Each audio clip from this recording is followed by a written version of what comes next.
m'en souviens, on a fait des bourses avec la CIRA, donc c'était en culture. Et donc, poursuivre les chantiers internationaux, ça c'est aussi, ils sont allés restaurer des chantiers, des lavoirs, etc. Moi, je vois pas, le transport allemand, il est actu aussi, vous le saviez. Si vous souhaitez un document, on engage le dernier, peut le marquer, je vais vous le demander, et je peux vous le faire parler. C'est pour aujourd'hui, je ne peux pas en faire mieux. Ah bah non, je me doute bien. D'accord? Bon. Pour la prochaine fois. Ok. Vous aviez marqué? Demandez les. Bon, Christophe. Ah, vous votez. Ah, il faut la voter, ben, vous faites. Donc, je pense que vous n'êtes pas contre. Abstention. Abstenez? Ah, oui, parce qu'on n'a pas le document. Bon, ok. Mais autrement, on n'est pas forcément contre. Non. Oui. Honnêtement, il n'y a pas Guy Souroche, je ne vois pas vraiment votre suspicion tout à l'heure sur ces statuts. Ne dites pas que c'est ma bosse. Non, mais honnêtement, c'est simplement une mise à plat actuelle à l'instant T. Les nouvelles compétences qui ont été prises par la sidérale au fil du temps, depuis la création de la sidérale dans les années 90, c'est tout les transports, je pense transport allemand, mais ça n'existait pas au départ. Les nouvelles compétences qui ont été prises au fil du temps, en fonction des opportunités aussi, et on les reprend, la sidérale les reprend à la demande de la préfecture. Oui, et dit ça, c'est vrai que c'est la demande de la préfecture. Inclut tous les. Le recadrage, il y a le recadrage, que ce soit sur les subventions, ils n'ont pas voulu double financement, etc. Vous savez bien, sur plusieurs projets, la sidérale, pardon, la préfecture a demandé à la sidérale de réécrire tout ça. De réécrire. Donc, il y a une réécriture qui est faite, mais c'est vrai, il n'y a pas Guy Souroche, ni rien de tout, ça a été fait comme ça. Bon, mais d'un autre côté, bon. La question, c'est vrai que je vais vous dire aussi, sans polémique, que si vous m'aviez demandé avant du statut du gouvernement de synthèse, il y a pourtant, il y a 5 jours, et que vous n'aviez pas, j'aurais pu avoir le document en séance. Voilà. Je pense que j'aurais eu en séance. Donc c'est pour ça que vous avez dit de votre vote. Oui. Non, pour répondre à M. Lowe, il n'y a pas de suspicion. Ce qu'on voulait juste dire, c'est qu'il doit y avoir des statuts qui sont écrits sur un document à l'origine, avec toutes les modifications que vous vous rappelez. On a déjà eu des conseils municipaux où on a parlé justement de modification de statut, et ça nous est déjà arrivé de vous spécifier qu'on avait du mal à comprendre parce que l'insertion de ces documents dans le statut d'origine sont pas faciles puisqu'on les a pas. Donc voilà, c'est tout, c'était juste la question qui est juste là-dessus. Bon. Nonobstant le complément d'information qui vous est donné, vous mettez l'abstention. Vraiment. D'accord. Bon, finance. Oui, bon, oui, abstention, contre, pour. D'accord. Bon, Christophe, finance. Donc, plusieurs points en finance. Tout d'abord, concernant le budget ville, donc les prestations du syndicat départemental d'électricité, SDE, Monsieur le maire sollicite l'autorisation du conseil municipal de procéder sur le budget ville au règlement des dépenses suivantes, correspondant naturellement à des prestations en matière d'éclairage public, réalisées par le SDE. Donc il s'agit de remplacement de foyer pour une somme de 1 666 €. Personne ne s'y oppose, j'imagine, c'est minime. Toujours en budget ville, une subvention.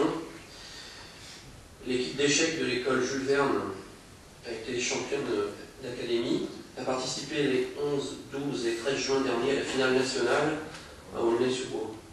Je pense qu'on peut les féliciter, tout le monde est fier d'eux. Le maire propose au conseil municipal le versement de cette école d'une subvention exceptionnelle d'un montant de 200 €, destinée notamment à couvrir partiellement les frais de déplacement des 8 enfants et de leurs 2 accompagnateurs qui s'étaient donc déplacés au Aulnay-sous-Bois au mois de juin dernier. Y a-t-il des objections?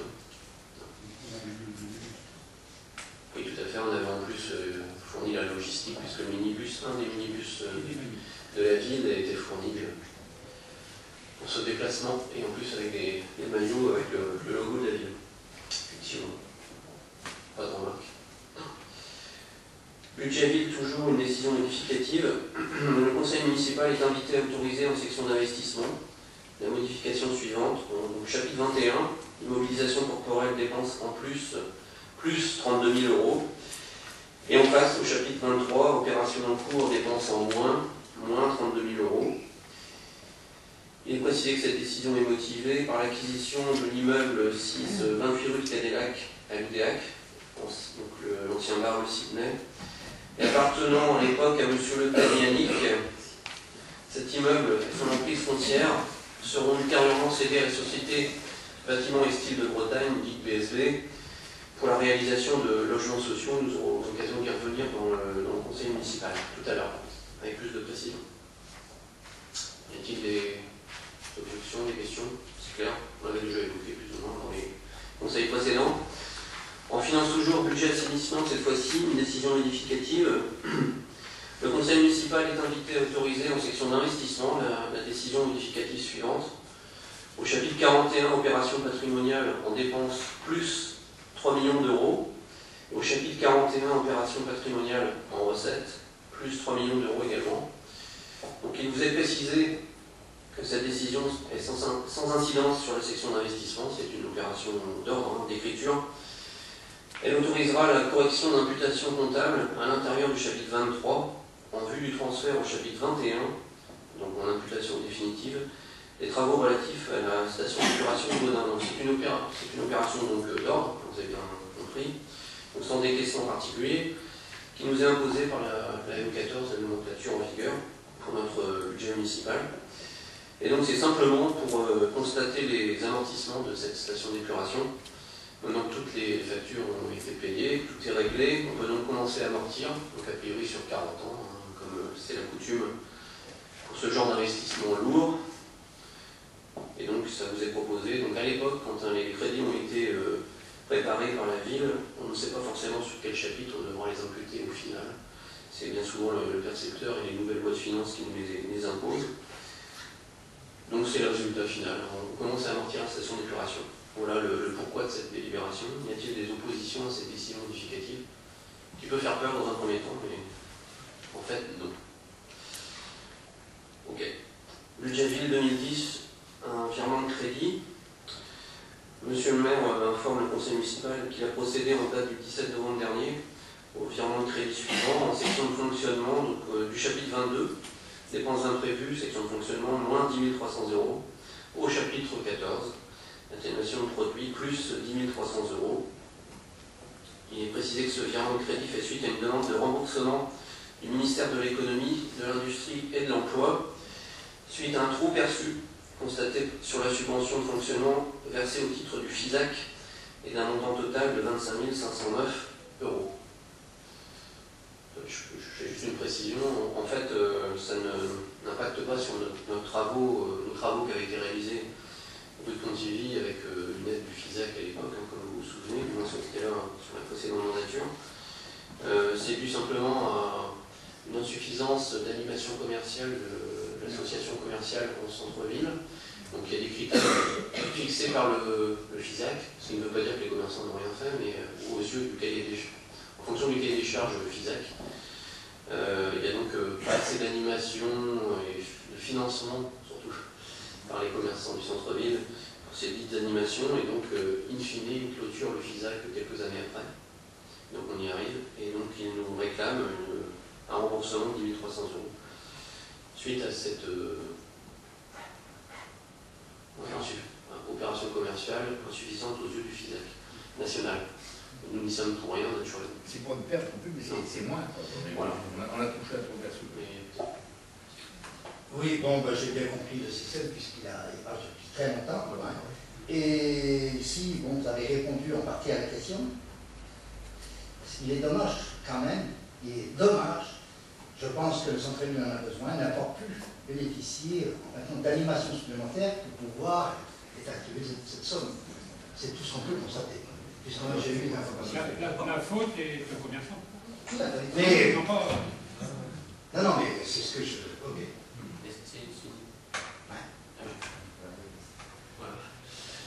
C'est une histoire simplement d'investissement. Pour 1 euro de FISAC perçu, il faut investir 2 euros personnellement, si je puis dire, par les commerçants. Et en fonction des années, il n'y avait pas forcément le capital requis, et ceci explique cela. Bon, je reprends la parole, je vais rouvrir la séance. C'est la loi. Vous allez voir que vous êtes un conseil en séance 8 tours, et bien la loi. Donc on rouvre la séance, s'ils reviennent, on commence à 8 tours, sauf s'ils sont à une nouvelle disposition qui laisse la caméra. Peut-être en discutant avec M. Hérault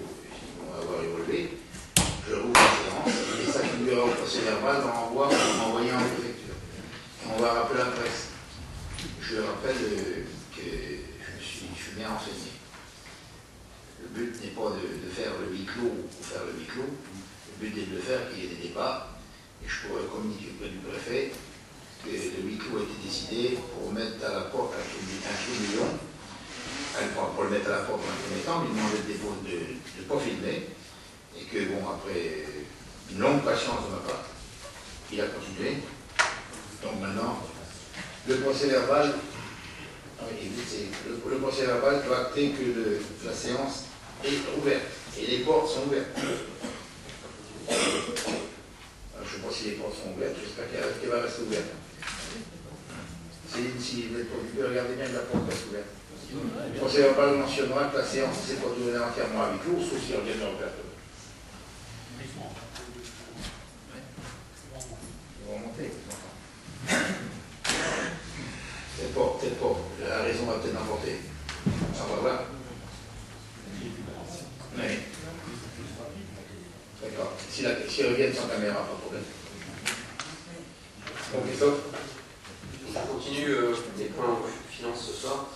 Budget ville, admission en non-valeur. Il est proposé au conseil municipal d'admettre en non-valeur la somme de 3 127 €. Ce montant se décompose de la façon suivante. Donc une admission en non-valeur concernant des terrasses commerciales pour 1034 €. Il s'agit essentiellement d'un bar qui a été liquidé et qui a fait l'objet de... On peut le citer, c'est le bar qui a fait l'objet de la démolition. Voilà, c'est le site.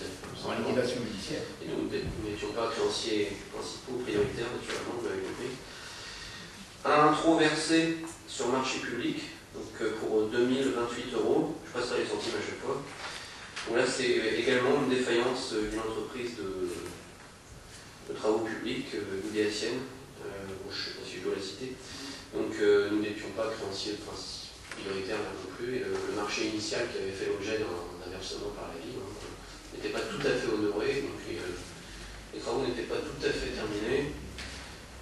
Je le dis ou... Non, je ne vais pas dire en raison. Et non, enfin bon, c'est pas spécialement... c'est une vérité constatée par monsieur le percepteur. Et enfin, une toute petite somme, 64 € pour des dépenses diverses concernant le camping, des locations de matériel, des tirages de plans au service urbanisme qui n'ont pas été réglés. Donc soit un total de 3 127 €. Ce montant sera imputé, comme d'habitude, à l'article 654, 4 sur créances irrécouvrables. Il nous est précisé que monsieur le receveur, malgré toutes les démarches auprès des redevables, n'a pu recouvrer ce montant total. Si vous avez des questions, objections. Je rappelle que ces admissions en non-valeur sont cumulées sur plusieurs exercices. On les passe une fois tous les 2 ans, tous les 3 ans. Ça dépend. Budget principal, donc là vous avez plusieurs pièces jointes sous les yeux. Donc, concernant les tarifs municipaux, donc, monsieur le maire propose d'adopter pour le budget principal les tarifs municipaux applicables au 1er janvier prochain. Vous avez en annexe, donc pièce jointe numéro 1. Je ne vais pas les lire en extenso, c'est à peu près la même chose que l'an dernier.